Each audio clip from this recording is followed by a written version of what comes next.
प्राप्त है, उन जीवों का भविष्य नरक में है, बहुत बुरा होगा उनके साथ। अब उनको ये ज्ञान होगा जो कि एक मानव को, प्रत्येक प्राणी को होना चाहिए कि जो तू गलतियां कर रहा है इसका तुझे दंड भी भोगना होगा। तो उसके बाद वो प्राणी, बुद्धिमान व्यक्ति, वो गलती किया नहीं करता। आज जो हाहाकार मची है संसार के अंदर, किसी भी भाग में जाकर देख लो या किसी और फील्ड में देख लो, एक माया कमाना उद्देश्य बना रखा प्राणी ने, चाहे झूठ बोल के, चाहे रिश्वत लेकर, चाहे हेरा फेरी करके। किस लिए? कि कोठी बनाऊंगा, अपने बच्चों को अच्छी शिक्षा दूंगा, उनके लिए कार खरीदूंगा, बैंक बैलेंस बनाऊंगा। पुण्यात्माओं, या भूल पड़ गई, हम भूल गए विधान को परमात्मा के। मासा घटे न तिल बधे, विदना लिखे जो लेखे, सच्चा सतगुरु में टिकर वही ऊपर मारे मेख। जब तक हम परम संत की शरण में परमेश्वर की रजा ग्रहण नहीं करते, तब तक हम केवल अपना किया कर्म ही प्राप्त करते हैं। उसके अंदर एक नए पैसे का कोई भी परिवर्तन नहीं हो सकता। यदि कोई 2 नंबर का पैसा इकट्ठा करके धनी बनना चाहता है, तो आत्माओं, समय आने पर उसके लिए बहुत बुरी बनेगी। बहुत से प्रमाण हमारे पास है, और प्रत्येक व्यक्ति जब इस ज्ञान को सुनता है उसको अपने किए कर्म का आभास भी होता है। और जब उसको पता चलेगा कि सचमुच ये कर्म ठीक नहीं है तो वो त्याग भी देगा। जब तक उसको ये पता ही नहीं लगेगा कि मैं जो कर्म कर रहा हूं ये सचमुच बुरा है, क्योंकि हम जिस क्षेत्र में रहते हैं वहां सभी वही क्रियाएं कर रहे होते हैं, तो हम निश्चिंत हो जाते हैं, सभी कर रहे हैं, नो प्रॉब्लम। लेकिन वही अपराधों से लाख कर लियो, सबको प्रॉब्लम होगी। तो जैसे एक व्यक्ति जब इस ज्ञान से परिचित हुआ, ज्ञान से भी तभी परिचित हुआ जब उसका सर्वनाश हो लिया। वैसे तो हम भगवान को एक सेकेंडरी थिंग मानते हैं, देख लेंगे टाइम मिला तक भी मत्था टेक आवाएंगे, किसी गुरु जी के पास चले जावाएंगे, बाकी समय अपना धन कमाएंगे। और वो भी उसके लिए वरदान होता है जब उसके ऊपर ऐसा कहर टूट गया और भगवान की याद आ जाए। एक व्यक्ति बता रहा था कि मैं घना निकम्मा आदमी था। अब पता चला कि मैं निकम्मा था, जब तक मैं घना अच्छा मान रहा था अपने आप को। मेरी एक टेप रिकॉर्डर की दुकान थी, रिपेयर एंड सेल की। उस समय ये सोनी की कैसेट चली थी, बहुत पुरानी बात है, और वो बहुत कॉस्टली होती थी, 30-35 रुपए की आती थी। और मैं वो डुप्लीकेट क्या करता था एज इट इज, जो मुझे इंक्लूडिंग रिफल और उसका कवर 2 रुपए की पड़ती थी, मैं 32 रुपए लेता था। तो भोली आत्मा 35 की बजाय 32 में मेरे पास लेने आते थे, और फिर वो कुछ दिनों में खराब हो जाती। तो मैं कहता भी देख ले कंपनी की है, मैं क्या करूं, तेरे टेप में गड़बड़ होगी। बहुत से पैसे इकट्ठे किए, इकलौता पुत्र था, सोचा था बच्चे को घना धनी बनाकर मरूंगा, इसको सारी सुख दूंगा। वो बच्चा ही बीमार हो गया, लड़का इकलौता पुत्र था। आसपास के डॉक्टरों को दिखाया, इलाज शुरू हो गया। इसके पैरेलल झाड़े झपटे वालों के पास भी, और अपनी जो पूर्व पूजा करते थे उनके परंपरागत पूजाएं थी, वहां भी सब क्रियाएं करवाई। ऑल इन वेन, सब असफल रही, और पैसा बाढ़ की तरह भुन रहा था। फिर बच्चा बहुत कमजोर हो गया। 1 वर्ष लगभग ट्रीटमेंट ऐसे चलता रहा। कभी थोड़ी सी राहत मिल जाए, फिर ज्यादा हो जाए, फिर राहत मिल जाए। जो मैंने पैसा कमाया था वो सारा का सारा जा रहा था, लेकिन मेरी समझ में नहीं आ रहा था। अब फिर कमा लूंगा कि वो बेटा ठीक हो जाओ।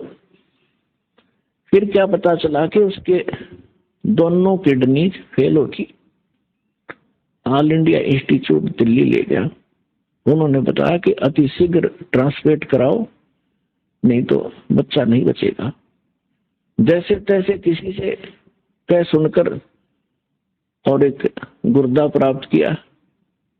कोई सब इच्छा से दान करने वाला मिल गया। फिर भी उसके खर्चा बहुत हुआ, यानी उस समय 3.5 लाख रुपए मेरे उस गुर्दा के बदले बदलाने में लग गए। और पहले और खर्च हो लिया गना। जो मेरे पास धन था, वो मकान था, वो सब बेच दिया, किराए पर रहने लग गया। अब बेटा ठीक बचा, फिर कमा लूंगा। तो कहने का भाव ये है कि लड़का स्वस्थ हो गया, गुर्दे सफल हो गया गुर्दा उसका। फिर गांव में एक प्लाट था, वो बेचकर शहर में छोटा सा मकान भी बना लिया। बच्चे के विवाह की तैयारी थी, अच्छी शिक्षा ग्रहण करवाई थी उसको, और अच्छी नौकरी की अपॉइंटमेंट भी उसकी हो गई थी। विवाह की तैयारी कर रहे थे, खूब सारी धूमधाम से कार्य किए जा रहे थे। वो लड़का एक अपनी कार में जा रहा था, एक गाड़ी से टकरा गया, ट्राले तक, यानी बस दुर्घटना में उसकी मृत्यु होगी। बस में जा रहा था। अब इकलौता पुत्र था, जिसको सुखी देखना चाहता था, दुनिया को लूट रहा था। फिर मेरा वो लड़का भी ना रहा, टक्कर मार के रो रहा था। फिर ऐसे ही आपका कोई भक्त मिला, उसने मुझे एक कैसेट दी। तब मुझे अपने किए कर्म का आभास हुआ और मेरा सर्वनाश हुआ। तो तब मैं परमात्मा की तरफ चला, ना तो शायद मैं भगवान भी याद नहीं करता। तो पुण्यात्माओं, परमात्मा कहते हैं, तुमने दरगाह का उस मैल नहीं देखा, धर्मराज के तिल तिल का देखा। तुमने वहां देखा नहीं भगवान का, वहां कैसे अकाउंट होता है। एक पाई भी, एक नए पैसे का वहां हेरा फेरी नहीं होगी। आपका किया कर्म एज ए फिल्म आपके सामने चल पड़ेगा, जहां आप ना नौकर करोगे, यस करते चलोगे तो ठीक है। जहां ये कहोगे ऐसा मैंने नहीं किया, फिल्म चला देगा धर्मराज। क्योंकि एक हमारे अंदर फीड होती है, एक उसके पास फैक्स हो जाती है डेली। तो जब आपको ये ज्ञान होगा कि ऐसा जुल्म क्यों करें, जो भोगना इतना बुरी तरह पड़ता है, तो उस समय आपको कैसा महसूस होगा, भगवान बताते हैं।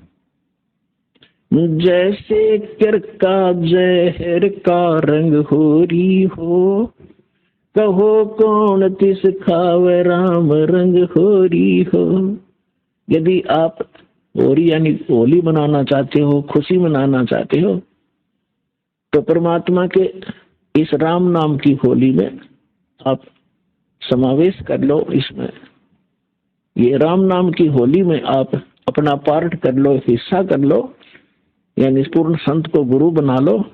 और यदि आप यहाँ भी सुखी होना चाहते हो, परमात्मा की शरण ग्रहण करो। और फिर परमात्मा के ज्ञान के आधार से भक्ति करोगे, दान धर्म करोगे, तो आपको वो समर्थ परमात्मा आपके भाग्य में ना होगा तो भी देगा। हम जब तक परम संत के माध्यम से और परमेश्वर उस परम अक्षर ब्रह्म कबीर परमेश्वर की शरण ग्रहण नहीं करते, तब तक हम अपना केवल जो पूर्व जन्म का संस्कार है वही प्राप्त होता है। चाहे बुरा है तो बुरा मिलेगा, अच्छा है तो अच्छा मिलेगा। और जो पुण्यकर्मी प्राणी हैं, आज वो बड़े बड़े सेठ बने हैं, कोई राजनेता बना है, कोई अभिनेता बना है, कोई IAS IPS बना है, कोई डॉक्टर इंजीनियर बना है, कोई जज बना है, कोई एडवोकेट बना है। तो ये पिछले जन्म के घने पुण्यकर्मी प्राणी हैं। और ये सारा जीवन खोटे कर्म करें, चलो सभी तो नहीं करते, चाहे वो सारे जीवन में कितनी गलतियां करें, कितने 2 नंबर के काम करें, उनके पिछले पुण्य उनको प्राप्त होंगे ही होंगे। और उनको ये एक सबसे बड़ा धोखा ये रहेगा कि हमारा कुछ बिगड़ा को नहीं, हमारा क्या बिगड़ गया, वो फलाने ने ऐसा कर दिया, दखड़े ने ऐसा कर रहा था, राज भी सुखी है। तो उनके साथ साथ और भी उसी आग में गिरते चले जाएंगे। लेकिन जब हम परमात्मा के विधान से परिचित होंगे कि जब तक आपके पुण्य चलते हैं, आप चाहे डके मारो, चाहे हत्याएं करो, चाहे बकरे मारो, मांस खाओ, शराब पियो, झूठ बोलो और चाहे 2 नंबर के काम खूब करो, आपके पूर्व जन्म के पुण्य आपको मिलते रहेंगे। और जिस समय वो पुण्य क्षीण हो जाएंगे, फिर पाप का दौर शुरू होगा। फिर देखना क्या कहर टूटेगा उस घर के, उस प्राणी के ऊपर। यदि वो मनुष्य जीवन भी ठीक ठाक निकल गया तो घने पुण्य थे उसके, लेकिन पापों का ढेर उससे घना है भी। वो नेक्स्ट जीवन में भक्तिहीन प्राणी कुत्ते की योनि में जाएगा और फिर उसके सिर में कीड़े पड़ेंगे, वहां कोई ट्रीटमेंट करनी नहीं पाओगा उसको। तो पुण्यात्माओं, ये कोई डूम बाट के गीत नहीं है कि वैसे ही आपके सामने बेतुकी बकवाद की जा रही है। परमात्मा का वो गूढ़ रहस्य और यथार्थ विधान आपके रूबरू किया जा रहा है, जो खुद भगवान ने बताया और जिनको परमात्मा मिले उन महापुरुषों ने बताया। और ये दास केवल एक टेप रिकॉर्डर का काम कर रहा है, उनके बताए ज्ञान को एजिडी आपके सामने बोल रहा है। अब परमात्मा बताते हैं, कबीर लूट सको तो लूटियो, राम नाम की लूट, पीछे फिर पछताओगे, भाई प्राण जहांगे छूटे। वो पृथ्वीपति चकवे गए, जिनके चक्र चलंत, रावण सरीखे कौन गिने, भाई ऐसे गए अनंत। राम रटत दारिद्र भलो, टूटी घर की छान, वो कंचन मैल किस काम के, जा भक्ति नहीं भगवान। राम रटत कोड़ी भलो, चू चू पड़े जो चाम, वो सुंदर दे किस काम की, जा मुख नाही नाम। कबीर जिव्हा तो वाए भली, जो रटे हरि नाम, नहीं तो काट के फेंक दियो, ये मुख में भलो ना चाम। पुण्यात्माओं, जिव्हा कितनी काम की चीज है, हर प्रकार के टेस्ट बता देती है, खाने में सहयोग देती है, परमात्मा का गुणगान करती है। यदि हम इसका यथार्थ यूज नहीं करते, सही प्रयोग नहीं कर रहे हैं, जैसे सारा दिन झूठ बोले, पेट के लिए अटपट करते हैं, किसी का गलत गवाही देकर उसको सजा प्राप्त करवा देते हैं अपनी इस जुबान से, तो ये जुबान आपके लिए सबसे बड़ी दुश्मन सिद्ध होगी। और अगले जन्म में आपको पशु योनि में भेज दिया जाएगा। जुबान होगी लेकिन इसको आप बोल नहीं सकोगे।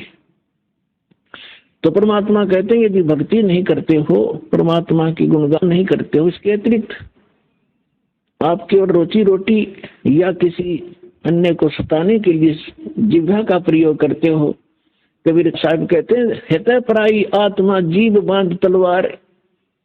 एक तगड़ा व्यक्ति एक कमजोर व्यक्ति को ऐसा वचन बोल देता जुबान से, अब उसकी पार तो बसाए नहीं, क्योंकि हर तरह से सब उसे तगड़ा है, बलशाली भी है, वैसे भी राज में पहुंच है। तो वो व्यक्ति उसको प्रति उत्तर ना दे करके बैठ कर रोता है अपने घर पे, उसकी आत्मा दुख पाती है। तो उसने उस जीव से तलवार का काम कर दिया, उस आदमी की आत्मा काट दी। उसका उसके बैड काउंट में लिखेगी, बेशक वो गरीब ना बोल सकता, परमात्मा सारी सुनता है। कहते चिट्ठी पायल बाजा पैर, साहिब सुनता है सब लहर। तो इस प्रकार हम इन सभी क्रियाओं से जो परिचित होंगे, उसके विषय में बताया है कि फिर हम ये गलतियां नहीं करेंगे। और हम केवल भक्ति करेंगे। तो परमात्मा बताते हैं कि जब आप भक्ति ना करके और अन्य किसी भी विषय पर चर्चा करोगे, आपको ये बात याद आएगी, क्यों टाइम वेस्ट करें। अपने कोई भक्ति करेंगे या नित्यनेम करेंगे या मंत्र जाप करेंगे, ना अपनी कोई पुस्तक धार्मिक वो पढ़ेंगे, उससे पुण्य बनेंगे। इसके अतिरिक्त हम जो भी करते हैं बोलते हैं वो व्यर्थ है, वो यूजलेस है। इसलिए सभी संतों ने इस बात को समर्थन दिया है कि परमात्मा की भक्ति करो, बाकी आप जितना भी क्रिया इसके अतिरिक्त करते हो ये आपको लाभ नहीं देगी। और जैसे आपने सुना था कि जैसे कर का जहर का रंग होरी हो, कहो कौन तिस खाव राम रंग होरी हो। अब जैसे जरा सा भी कोई पाप आप करोगे, आपको ऐसा लगेगा जैसे ये विष का कण है। जब आपको ये पता है कि ये वस्तु जो पदार्थ यहाँ पर गिरा है ये विष है, और उसका एक कण भी पड़ा हो, और विष के अवगुण से आप परिचित हैं, उसकी हानि से परिचित हैं, उसका एक कण किरका कहीं गिरा हो, क्या आप उठाकर जीभ पर लगाओगे? उसको उठाकर ऐसे स्थान पर दबाओगे किसी और के भी हाथ ना लग जाए, और अपने हाथ में भी 6 साबुन से धोओगे। तब आपको जब ये ज्ञान होगा कि आप जो क्रियाएं कर रहे हो, एक परमात्मा की भक्ति ना करके 2 नंबर के काम करते हो, मांस खाते हो, शराब पीते हो, हुक्का पीते हो, या और कोई दुराचार करते हो, आपको वो विष का कण दिखाई देगा। और जो व्यक्ति बुद्धिमान होता है, जैसे बालक तो गलती करते हैं, वो विष भी खा जाते हैं, मर जाते हैं, खाएंगे तो मरेंगे भी। और जब वो बच्चे बुद्धिमान होते हैं, कुछ शाने होते हैं, फिर उनको पता चल जाता है कि ये सर्प है, ये बिजली है, ये विष है, और पहले वो उन्हीं को पकड़ लेता और मर जाता है। जब वो समझदार होता है तो स्वयं भी दूर भागता है और अन्य को भी सतर्क करता है कि बिजली का तार गिरा है, से दूर हो जाओ। और छोटा बालक होता है, जब तक बुद्धि काम नहीं करती, उसको पकड़कर मर जाता है। सर्प को भी छू लेता, पकड़ लेता है, उसको डस जाता है, वो मृत्यु को प्राप्त हो जाता है। और जब वो बच्चा बड़ा हो जाता है, उनके अवगुणों से परिचित हो जाता है, उसकी बुद्धि काम करने लग जाती है, तो फिर वो स्वयं भी बचता है, अन्य को भी सतर्क कर देता है। ठीक इसी प्रकार ये समाज सारा बालक बुद्धि का है। जब तक ये तत्व ज्ञान से परिचित नहीं है, परमात्मा के विधान से परिचित नहीं, तो सभी विष खा रहे हैं, सर्प की पूंछ पकड़ रहे हैं और बिजली के तारों को हाथ लगा रहे और मर रहे हैं। अब इस ज्ञान से, इस तत्व ज्ञान से आपका कलेजा हिल जाएगा। और इतना ज्ञान समझ कर भी कोई नहीं मानता तो महामूर्ख, और फिर उसका कोई ट्रीटमेंट नहीं, वो तो गधा ही है, इस जीवन में भी गधा है। जब हमें प्रत्यक्ष दिखाई देता है कि परमात्मा हमारे साथ हो जाएगा, तो हमें कोई दुख नहीं रहे। राजा भी भगवान की खोज में फिरता है, कोई संतों से मिलता है, कोई जंतर मंत्र कराता है। राजा से बड़े तो आप नहीं हो सकती प्रजा, ना सुखी हो सकती जैसा तुम मानते हो। राजा भी अपनी आपत्ति में परमात्मा की आड़ लेता है, और आपको सीधा ही भगवान मिल रहा, तो फिर आपका कौन सी कमी आवेगी, ये विचार करने की बात है। पहले तो दास आपको परमात्मा के विधान और इस ज्ञान से इतना परिपूर्ण कर देगा कि आपके हृदय में ये पक्की बात समा जाएगी कि कबीर इज गॉड, और ये रियलिटी है, वास्तविकता भी है। और फिर ये ऐसा प्रमाणित कर दूंगा कि ये भक्ति है, ये विधि है भक्ति की, और विधि नहीं है। आप बुद्धिमान हो, हमारे पास सदग्रंथ है, प्रमाण है, जिन महापुरुषों ने ये मंत्र जाप किया उनका उद्धार हुआ, वो मोक्ष हुआ, हम भी मानते हैं ये मुक्ति प्राप्त हुई इनकी। उनके अतिरिक्त कोई मोक्ष प्राप्त प्राणी नहीं है। चाहे वो सिद्ध जी कितनी ही कर गया हो, चाहे वो कितने चमत्कार दिखाकर मर गया हो, लेकिन वो मोक्ष प्राप्त नहीं है। तो फिर कौन सी समस्या रहेगी? फिर मूर्खता की। जान बूझ साची तजय, और करे झूठ से ने ताकि संगत है प्रभु फिर सोपन में बिना दे। जो इतना ज्ञान समझकर फिर गलतियों पर गलती करता है तो बुद्धिमान व्यक्ति नहीं है, वो तो जानबूझकर बकवाद कर रहा है। अब परमात्मा क्या बताते हैं, राम नाम रटते रहो, राम नाम रटते रहो, जब तक घट में प्राणे, कब हो तो दीन दयाल के हे बनक पड़ेगी कान। अब परमात्मा की भक्ति में आगे बढ़ने के कुछ फार्मूले हैं जिससे आप स्थिर रहोगे। इन फार्मूलों को, इन पॉइंट्स को आपने याद रखना पड़ेगा। जैसे कुछ भक्त आते हैं, कुछ ऐसे भक्त होते हैं जो सब जगह थक लेते हैं, झाड़ फूक करवा के, मंत्र जंतर जप के, गुरु बना के, और जब वो यहाँ आते हैं चाहे कितना भयंकर दुख हो उनके ऊपर, परमात्मा तुरंत ठीक कर देता है। अब उनकी तो फिर परमात्मा की रजा होगी, उन कोई और ठिकाना नहीं रहा, भगवान से अतिरिक्त कुछ जगह दिखाई नहीं देती। मालिक को सब पता है, अंतर्यामी है वो परमात्मा। वो दूर तक जानता है कि आने वाली आत्मा क्या उद्देश्य लेकर इस दरबार में आई है, उसी तरह से उसका उपचार होता है।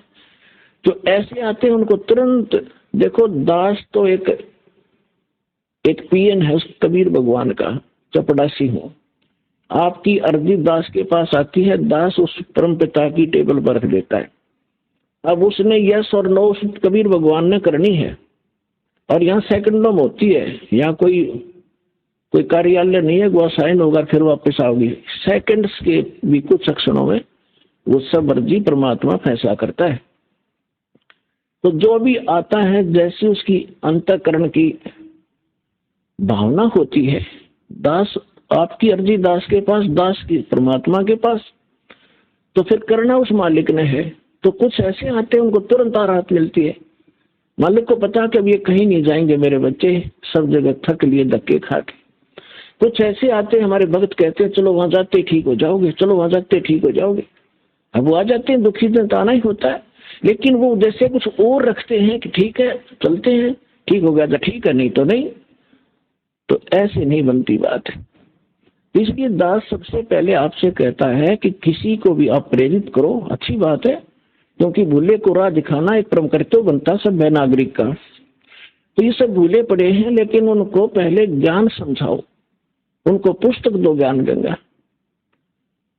और ये ज्ञान गंगा पुस्तक जो है, और भी कोई हमारी सीडी है बनाई हुई, या कोई भी परमात्मा का लिटरेचर दो इस दास के सत्संगों से बना है, उनको दो पढ़ने के लिए। और ये एक ऐसा ज्ञान है परमात्मा का, कबीर साहब कहते और ज्ञान सब ज्ञानड़ी, और कबीर ज्ञान सो ज्ञान, और जैसे गोला तोब का करता चला बैठा। तो पहले उनको ज्ञान से समझाओ, फिर वो ज्ञान से परिपूर्ण होकर फिर यहाँ आएंगे। जब तक ज्ञान से परिपूर्ण होकर यहाँ नहीं आएंगे तो वो फिर डगमग हो जाएंगे। परमात्मा इस चीज को लाइक नहीं करते कि ये डले थे, पहले ढो ही रहे थे, 36 जगह भटक लिए, नकली गुरुओं के पास धक्के खा लिए, जीवन नाश कर दिया इन्होंने, तो अब अपने परमात्मा को पहचान कर फिर यहाँ लगे। तो इसमें क्या होता है कि फिर दूसरा इसका कारण ये होता है, जैसे किसी डॉक्टर के पास रोगी जाते हैं, एक ही जैसा रोग होता है, एक व्यक्ति को तो 2-3 खुराकों में राहत मिल जाती है, और दूसरे को 3 महीने गोलियां खाने का निर्देश दिया जाता है डॉक्टर के द्वारा। तो उसके रोग में अंतर है। वो नहीं सोचा इसका तो 2 खुराक में ठीक कर दिया, मैंने 3 महीने खानी पड़ेगी, मैं तो नहीं खाने का, तो ना खाने का तो मर जाने का, और क्या इलाज है। अब उसका रोग इतना गहरा नहीं था, जो जल्दी समय पर आ गया तो ठीक हो गया, और उसने वो 3 महीने खानी पड़ेंगी और ठीक होगा, क्योंकि टेबलेट वो कारगर है। तो पुण्यात्माओं, इस संसार में 21 ब्रह्मांड में है, दास के अतिरिक्त कोई संत नहीं, और कबीर साहब के अतिरिक्त कोई भगवान नहीं। और जो समाधान दास देता है उससे सारे काम ठीक होंगे आपके। आपके सांसारिक सुख, शारीरिक रोग सब दूर होंगे, संसारिक सुख प्राप्त होंगे, संसारिक दुख, मानसिक दुख, भूत प्रेत की बाधा, पितृ बाधा, चाहे कितना भयंकर हो, किसी प्रकार की जो घाल तक डाल रखी हो, चाहे चौकी तक छोड़ रखी हो, यहाँ 1 सेकंड का काम है भगवान का। हम घड़ी नहीं लाते, परमात्मा के उस शब्द में इतनी ताकत है, जो मंत्र हम लेते हैं अपने आप सब भाग जाते हैं।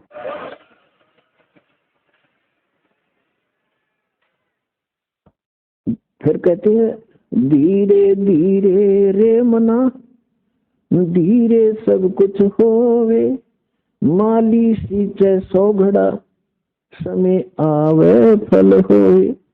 अब ये फार्मूले आपने याद रखने इस मार्ग पे कि धीरे धीरे रे मना, धीरे सब कुछ हो। आप बच्चे को स्कूल में भेजते हो प्रथम कक्षा में, और फिर उसको परिपूर्ण ज्ञान प्राप्त कराने के लिए, रोजी रोटी के योग्य बनाने के लिए 20 वर्ष तक, 15 वर्ष तक फ्री छोड़ देते हो। BA करके फिर वो 5-4 वर्ष का कोर्स भी करता है, और फिर 2 रोटी का साधन उसको बनता है। अगर वो सफल हो जाता है और बढ़िया होता है, फिर सारा उसका जीवन रोजी रोटी की समस्या हल हो जाती है।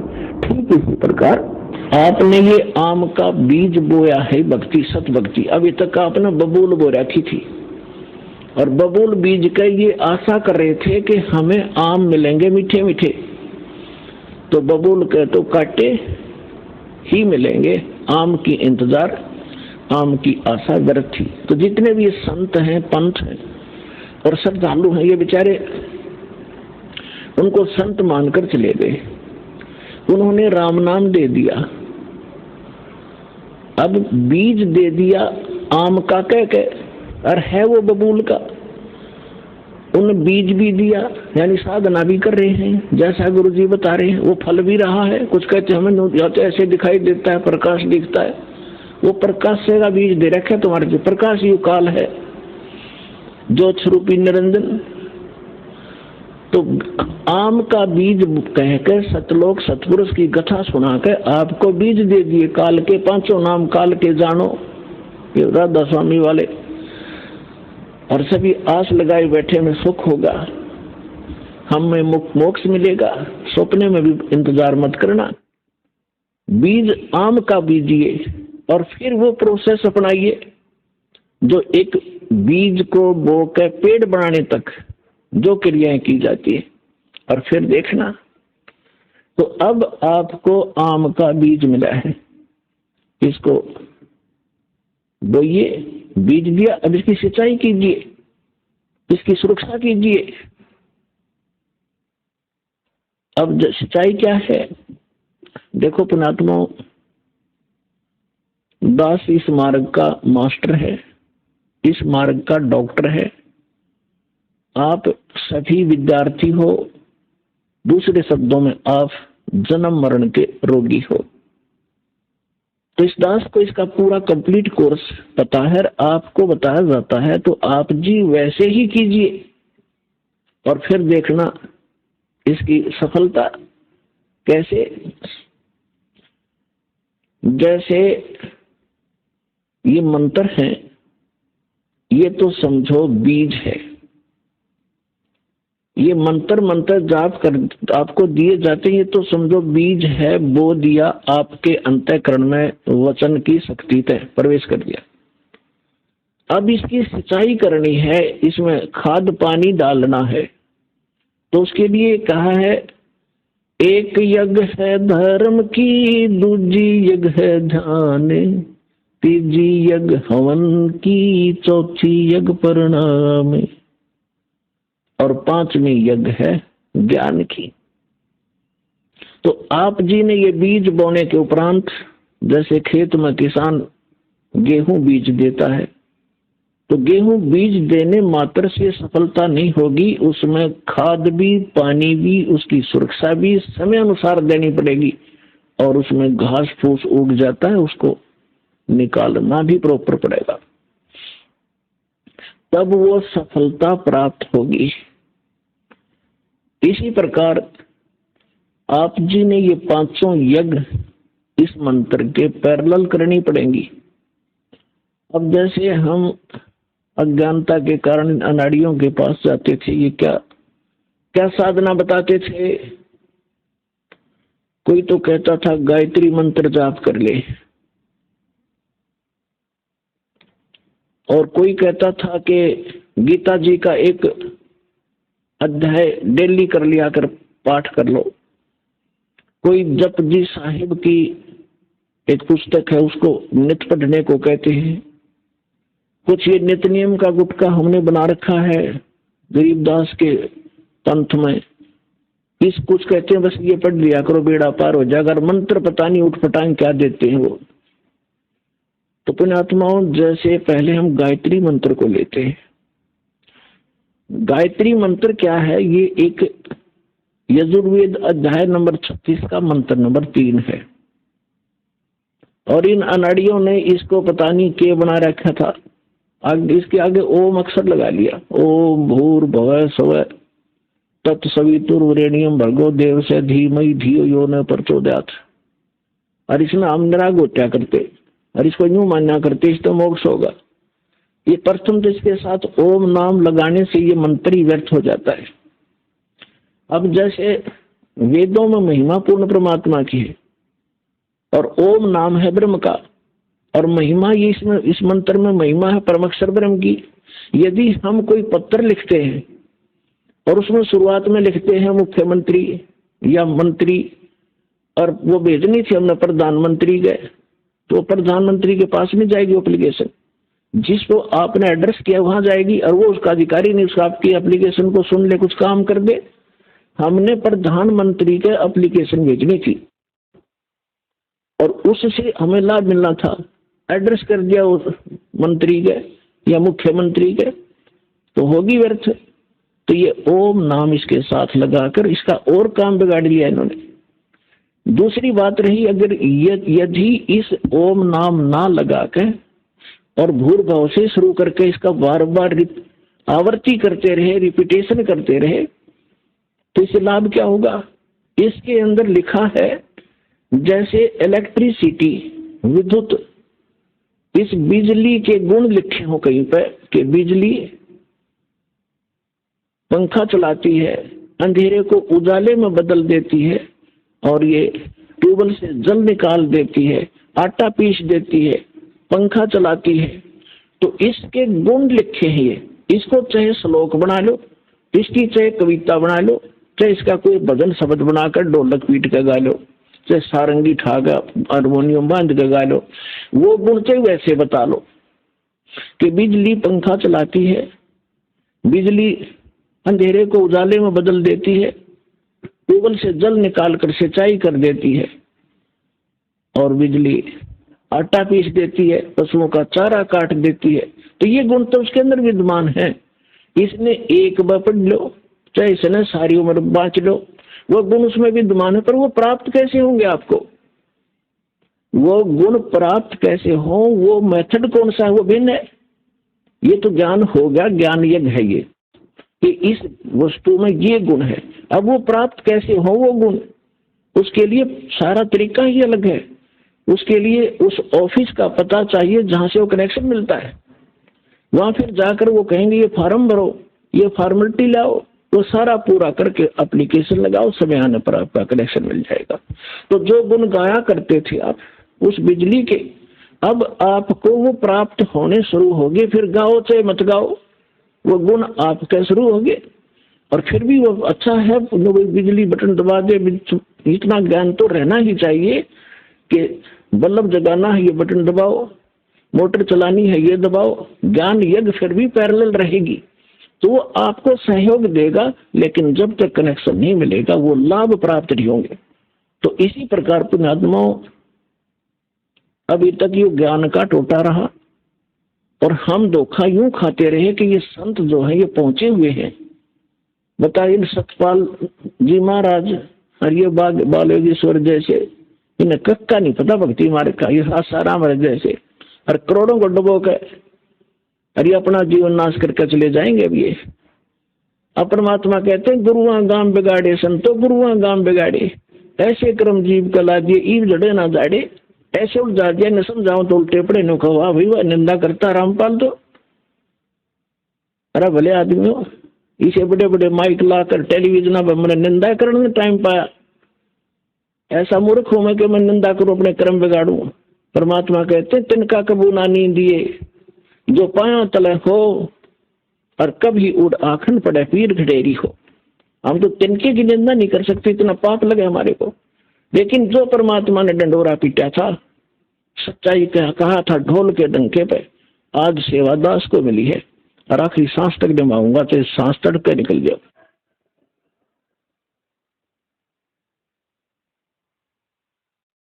अब इसको कोई निंदा समझता है तो उसने भांग पी रखी है या कति अनजान आदमी है। अब जैसे किसी ने नकली नोट बना लिए थे पीछे, और बहुत भी बनाते रहते हैं समय समय पर, और सरकार क्या करती है, डुप्लीकेट और ओरिजिनल को दोनों को साथ साथ दिखाती है।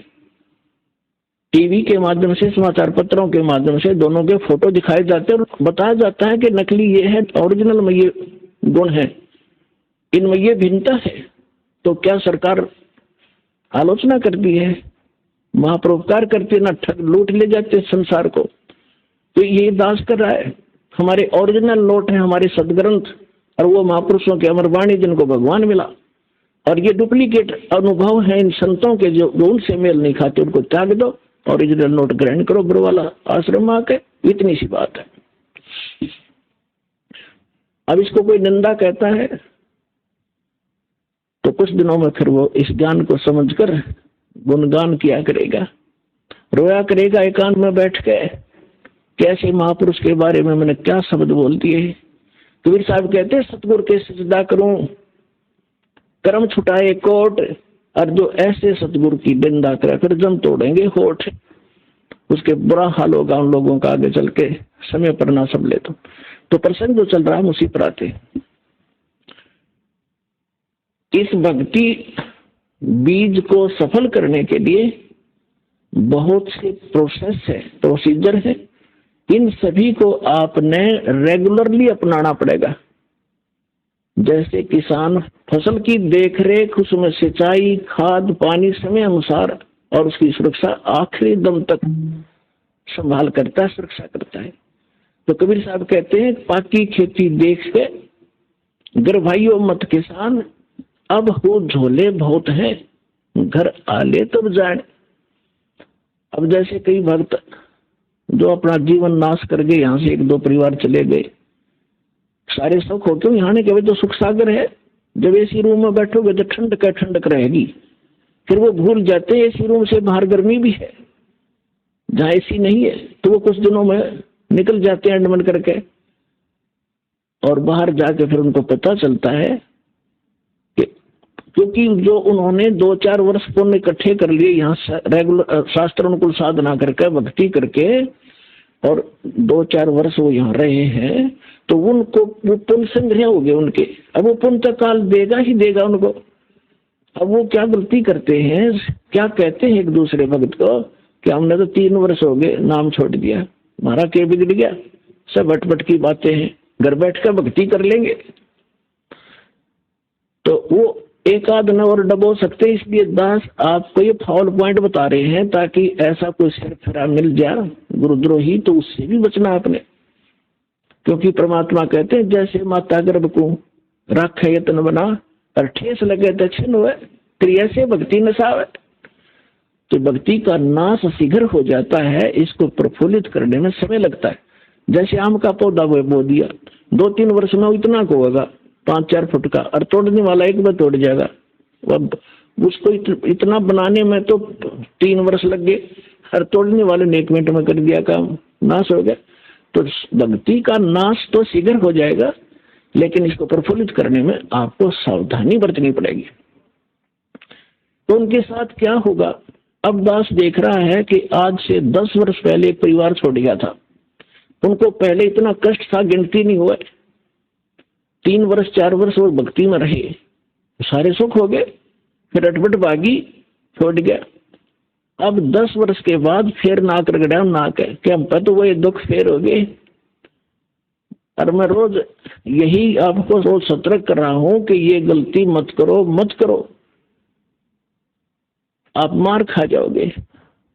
या फिर पहले धक्के खा लो, पहले इन संतों ने खूब टटोला हो जा करके, वहां करके देख लो भक्ति, कुछ दिन फिर आ जाइयो। फिर बड़े बनाए काम ने बिगाड़ा नहीं करते। तो इसलिए जो भी हम कोई ज्ञान प्रचार करवाते हैं उनको पहले कह देते हैं कि उनको नियम पहले बताओ, नियम समझ में आवे तो आ जाइयो, ना फिर और थोड़े से दिन तसल्ली कर लो फिर आ जाना। प्रथम नियम है, बाद में भक्ति, और फिर ना सफलता हो तो हमें बताइयो। तो हम मार खाते अपनी गलती से। सतगुरु के दरबार में कमी कहेगी ना, अंसा मौज नहीं पावता तेरी चूक चाकरी मां। परमेश्वर कबीर जी की डिक्शनरी में इम्पॉसिबल वर्ड नहीं है। हम उस लाभ नहीं प्राप्त कर पा रहे हैं तो कहते हैं आपकी कोई चूक चाकरी में। अब जैसे एक 3 फेज की लाइन से 10 घरों को कनेक्शन मिला हुआ और अन्य के पंखे भी चल रहे हैं, ट्यूब भी जल रही है, और उसका कुछ नहीं चल रहा और कनेक्शन एक ही स्थान से है। आप कंप्लेन करोगे बिजली विभाग में तो वो मीटर तक चेक करेंगे, वो कहेंगे यहां तक लाइट है, आगे अपने पंखे कूलर तुम देखो आगे क्या डिफेक्ट है। तो इसी प्रकार पुण्यात्मा, जो आप में अपनी त्रुटि के कारण परमात्मा की पावर आगे प्रवेश नहीं करके कोई काम नहीं कर पा रही है, तो आप अपना कोई त्रुटि देखो, पुनर्उपदेश लो, रिकनेक्शन करवाओ, रीसेटिंग करवाओ। लेकिन बार बार नामखंड करने से फिर परमात्मा अक्षुब्ध हो जाएंगे। ठीक है, हम ऐसे समाज में आप रह रहे हो अभी तो, जिसमें एक भक्त नाम लेके जाता है और घर वाले सारे विरोधी होते हैं, तो मालिक को पता है कि बच्चे को मजबूर भी कर सकते हैं। थोड़ी बहुत दिन ये संघर्ष करने में पक्का होगा, तब तक उसको नामखंड हो जाता है। तो ऑप्शन बनाया है कि उसको अपना दोबारा उपदेश ले, रीउपदेश ले, उसको रिकनेक्ट करवाएं और फिर मालिक साथ देगा। दृढ़ हो।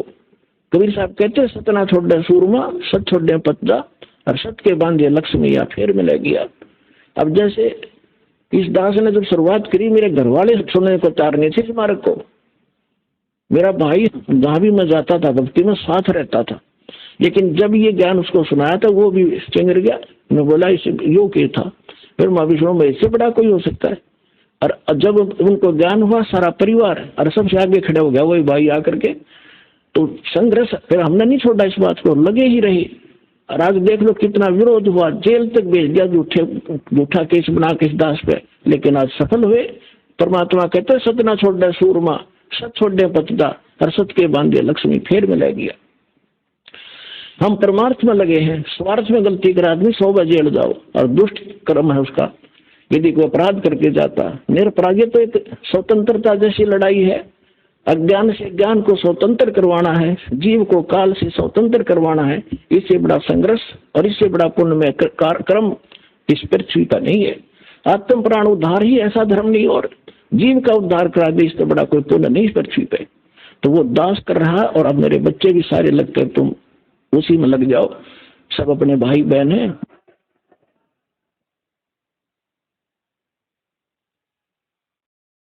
सबको सुख होगा, सभी दुखी हैं, सबको भगवान की चाह है, लेकिन ये काल के 2-3 घेरे बैठे हैं अज्ञानी बना के। आप उनको विद्वान बनाओ, साथ में उन कैसेट सुनाओ, पुस्तकें भेजो उनके पास जैसे तैसे करके। अब जब उनको ज्ञान होगा, जब कोई ना रहे वहां पर, अब दौड़े दौड़े आ रहे हैं भगत सारे छोटे छोटे कर नकलियों को रो रहे हैं अपने कर्मों को। 20 वर्ष खो दिया, 10 वर्ष खो दिए, 13 वर्ष नाश कर दिया अपने जीवन का, केवल दुख दुख इकट्ठे हो गए। कोई बात नहीं, अब आपको भगवान मिल जाएंगे, आपके सुख भी होंगे और आपका मोक्ष भी होगा। अब जो प्रश्न चल रहा है कि इस भक्ति रूपी बीज को और इस फसल को वही परिपूर्ण करेगा जो इसके बारे में पूर्ण ज्ञान हो जाएगा। जिसको जैसे किसान खेती होता है, हमारे हरियाणा क्षेत्र में नहर से सिंचाई की जाती है, और गेहूं का फसल जो है सर्दियों में ही परिपक्व होती है। दिसंबर जनवरी के महीने में यहाँ इतनी भयंकर सर्दी पड़ती है, शीत लहर चलती है, हम अपने कमरे कक्ष बंद करके रजाई ओढ़ के कंबल जोड़ते या कोई हीटर वगैरह लगा के अपने को ताप प्राप्त कराते। और उस समय उस किसान का खेतों में पानी लगाने का, नहर का समय होता है। अब उस सर्दी को देखे कोई बाहर ना निकले, पड़ोस के दूसरे घर में भी जाना हो तो इन सोचे सुबह जाऊंगा, अब तो बहुत ठंड है बाहर, आलस कर जाएगा। लेकिन वो किसान आलस नहीं करता। इतनी काली पीली रात होती है, ऊपर से सर्दी गिर रही होती है, भयंकर तेज हवा चल रही होती है, और वो खेत में पहुंच जाता कस्सी लेकर, और जो कंबल वगैरह छोटा मोटा ले रखा उसको भी रख देता है एक तरफ। उस समय जब वो पानी लगाने लगता है और घुटनों पानी में खड़ा हो जाता है और ऊपर से शीत लहर चल रही होती है, तो वो अपने उस मार्ग का, उस फसल को परिपक्व करने का पूर्ण मास्टर है। उसको ये मालूम है जब मैं आज आलस कर गया और सर्दी से डर के कमरे में बैठा रहा, पानी का समय निकल जाएगा, मेरी फसल सूख जाएगी, मेरे बच्चे भूखे मरेंगे और मैं निर्धन हो जाऊंगा। इसलिए वो सर दड़की बाजी लाकर चाहे सांप काटो, चाहे कांटे लागो और चाहे नमूनिया हो, उस काम में करके छोड़ेगा और सफल भी होगा। फिर खेत में काट के लाओगा भर के गाड़ी। तो पुण्यात्माओं, आप जिस समय इस मार्ग के ऐसे मास्टर बन जाओगे, उस समय आप देखना ये संघर्ष करोगे ही करोगे, चाहे कितना ही दुख हो।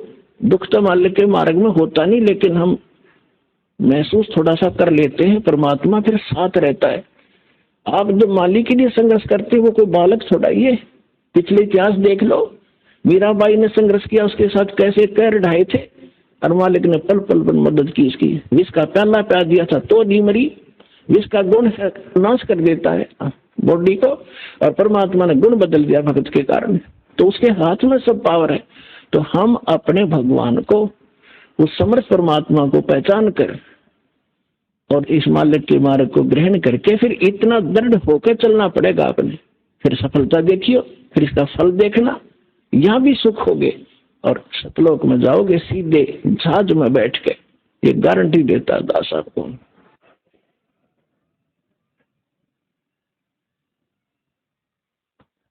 अब इसको सफल करने का तरीका, एक यज्ञ है धर्म की, दूजी यज्ञ है ध्यान, तीजी यज्ञ हवन की और चौथी यज्ञ परिणाम। यज्ञ पांचवी ज्ञान है। ये पांचों यज्ञ आपसे यहाँ कराई जाती है। आप घर पे तो करते ही करते हो, लेकिन यहाँ एक विशेष डोज दी जाती है। जैसे हम ज्यादा सीरियस हो जाता है रोगी, तो डॉक्टर सबसे पहले जाते ही उसको ग्लूकोज वगैरह, ऑक्सीजन वगैरह लगाता है, एडमिट करता है कुछ समय के लिए। अब जो दास बता रहा था कि जो खेत में बीज बो दिया, बीज तो समझो ये मंत्र है, प्रथम, सेकंड और थर्ड, तीसरा सारनाम, और ये खाद और पानी है, ये पांचों यज्ञ।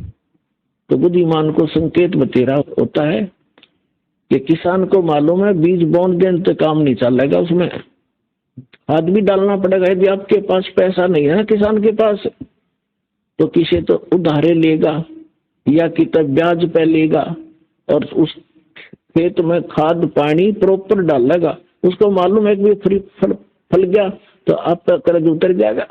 तो इसी तरह आप जी ने इस भक्ति रूपी फसल को परिपक्व करने के लिए ये करना पड़ेगा दान धर्म। एक यज्ञ है धर्म की। अब धर्म, जैसे आप यहाँ आते हो,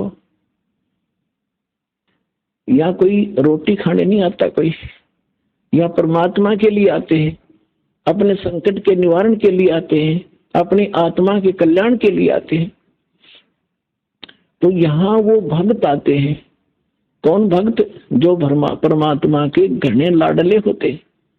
ठीक है, बच्चा मेले में बाप की उंगली छुटा गया और कितने धक्के खाता फिर रहा इधर उधर, तो बाप को वो कितना प्यारा होता है जब वो वापस आ जा। माता पिता को कितना अच्छा लगता है जब वापस मिल जा, और कोई मिला दे उसका भी एहसान मानता है। तो आज हम सभी अपने पिता की उंगली छुटवा के इस काल के मेले में बिछड़ गए, और हम रोते फिरते उस अपने पिता ने ढूंढ रहे हैं। वो पिता जब तक नहीं मिलेगा हमें संतोष नहीं हो सकता। चाहे दूसरे छोटा मोटा राहत हमें देकर रोना बंद करवा भी दियो, लेकिन वो माता पिता की कसक न्यारी रहे तो वह आज तक है हमारे। तो इस प्रकार जब आप यहाँ जो आ रहे हो वो बिछड़े हुए हो उस परम पिता के, जो 600 वर्ष पहले आया था। उस समय आप उंगली छुटा गए थे और अब तक भटक रहे उसको ढूंढते हुए। अब दया करी है दास के ऊपर, पहचान बताई है कि अपना पिता ये है, ये लक्षण है उसके।